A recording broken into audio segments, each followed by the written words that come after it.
Film horor Taiwan, Chow, dirilis pada bulan Maret di tahun 2022.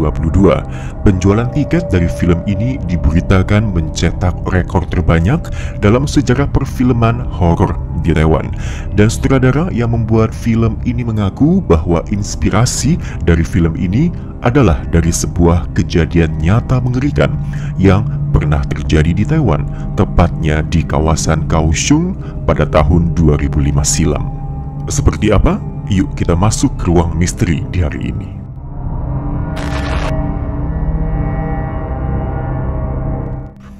Keluarga U tinggal di sebuah rumah bertingkat yang terletak di kawasan Kusan, kota Kaohsiung, dan selama bertahun-tahun sepasang suami istri U tinggal di rumah tersebut bersama dengan 4 anak mereka, yaitu 3 perempuan dan 1 laki-laki.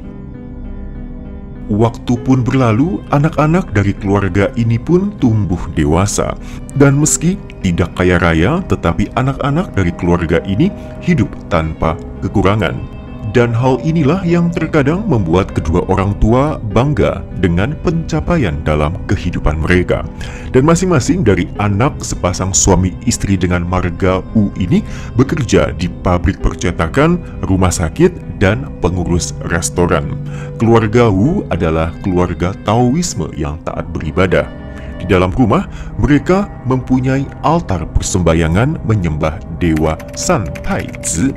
Dan suatu hari, kedua orang tua Wu beribadah ke salah satu kuil yang terletak di Tainan.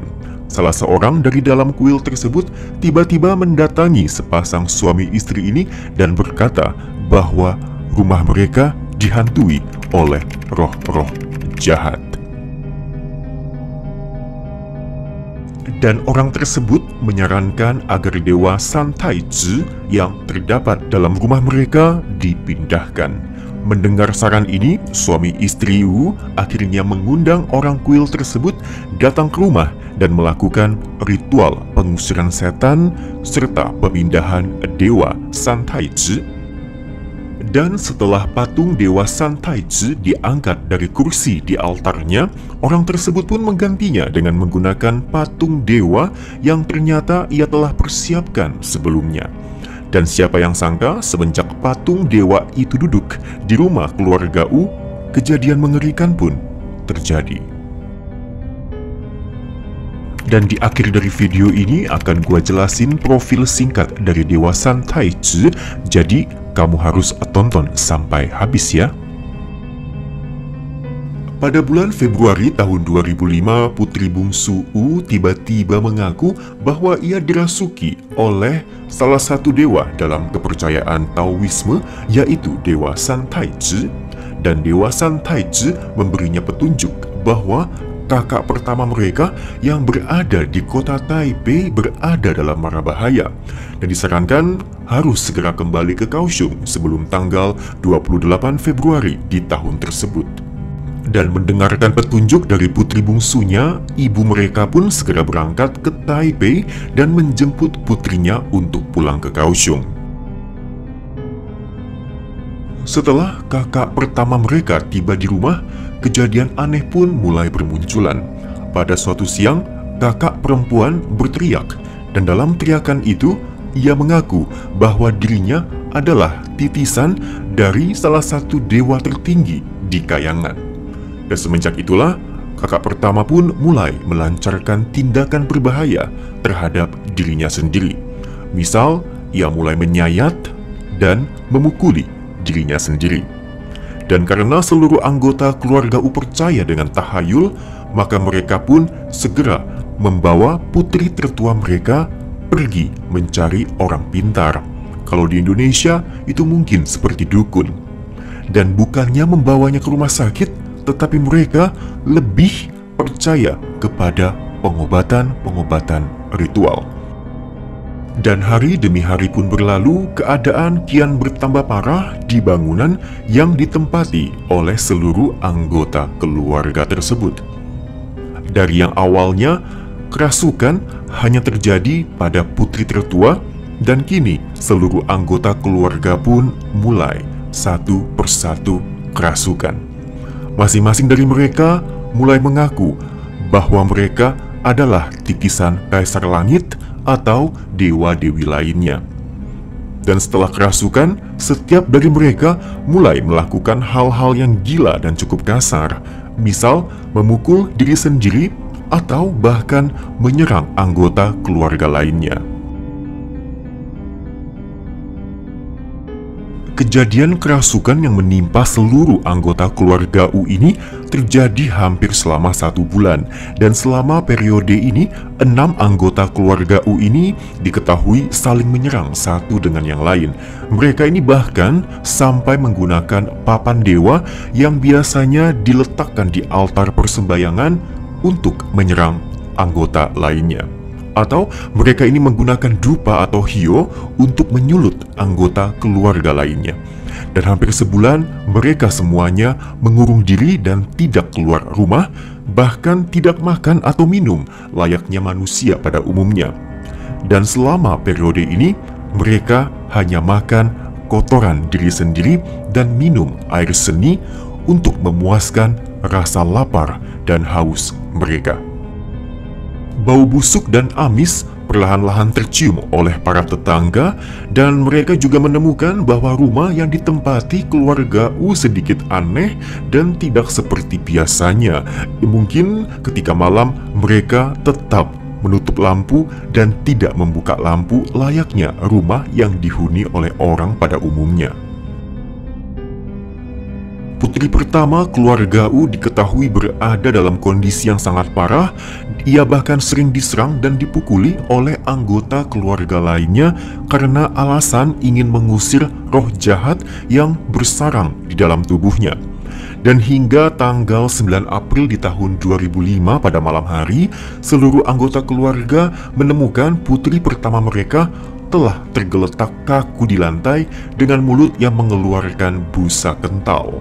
Dan melihat pemandangan mengerikan itu, anggota keluarga lainnya tidak peduli dan membiarkannya begitu saja. Dan hingga 2 hari kemudian, salah satu anak dari keluarga U pun meminta tolong tetangga untuk mengantarkan kakak pertamanya ke rumah sakit. Tetapi sayangnya, nyawa kakak pertamanya tidak tertolong lagi. Dan setelah diantarkan ke rumah sakit, peristiwa yang terjadi di dalam rumah keluarga ini pun terkuak. Aparat kepolisian mendatangi rumah itu dan menggelar penyidikan, dan seluruh anggota keluarga ditahan. Dan saat penahanan dilakukan, anggota keluarga lainnya tetap bersikukuh bahwa putri tertua mereka tidak meninggal dunia, melainkan hanya telah dirasuki oleh roh-roh jahat. Dan proses penyidikan yang dilakukan oleh pihak kepolisian tidaklah mudah. Salah satu staf yang menangani kasus ini di kala tersebut menceritakan bahwa anggota keluarga tersebut seringkali kerasukan, kemudian mengeluarkan kalimat-kalimat yang tidak dimengerti.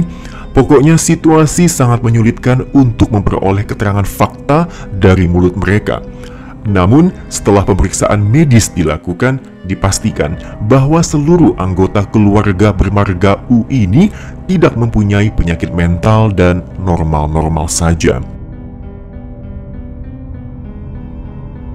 Dan kasus ini pun ditutup dengan mengajukan tuntutan hukuman kepada 5 anggota keluarga Wu dengan kesalahan telah membiarkan manusia lainnya berada dalam kondisi yang tersiksa bahkan sampai tewas. Dan staf polisi yang bertugas di kala itu pun menceritakan saat mereka tiba di lokasi bangunan rumah keluarga ini, mereka mendapati bahwa rumah tersebut penuh dengan lembaran pakaian yang menghitam karena kotor dengan bau yang tidak sedap. Di samping itu, seluruh dinding rumah penuh dengan tempelan kertas mantra. Dan para tetangga yang bermukim di sekitar rumah keluarga bermarga Wu dikabarkan ini sampai mengumpulkan uang, kemudian meminta salah seorang biksu untuk melakukan ritual pengusiran roh jahat.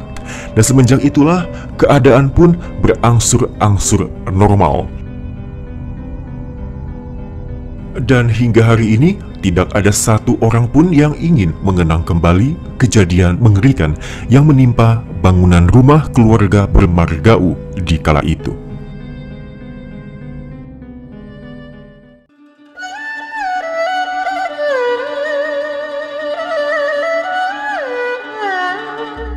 dewa San Taiji juga dikenal dengan sebutan Nuoza yang merupakan salah satu dewa pelindung dalam kepercayaan tradisional Tionghoa. Dan dalam kepercayaan Taoisme, ia juga dikenal dengan sebutan yaitu adalah Lianhua San Taiji atau putra mahkota bunga teratai 3. Dan di Taiwan, sembahyang Dewa San Taiji ini juga menjadi kebiasaan dan juga banyak rumah yang menaruh Dewa San Taiji di altar persembahyangan rumah mereka. Dan dalam cerita masyarakat atau legenda masyarakat Tionghoa, San Taiji atau Nuoza dikisahkan terbang dengan cepat menggunakan roda angin apinya sehingga ia seringkali dipuja sebagai dewa pelindung, terutama bagi mereka yang berprofesi sebagai pengemudi seperti sopir truk, taksi, dan bus. Mereka biasanya akan meletakkan patung kecil Nuoza atau San Taiji di dalam kendaraan yang dikendarai mereka untuk memberikan mereka keselamatan.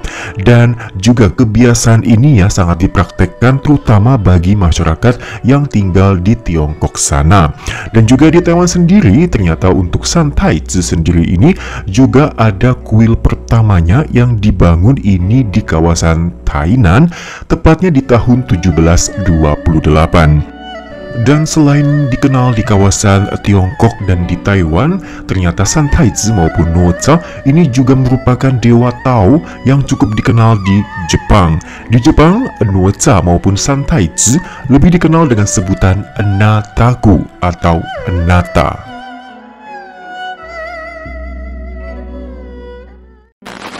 Bagi kamu yang suka dengan cerita seperti ini, jangan lupa untuk subscribe, kemudian bagikan ke teman-teman kamu. Dan sekian untuk hari ini, sampai jumpa di ruang misteri lainnya dari Taiwan Beranda.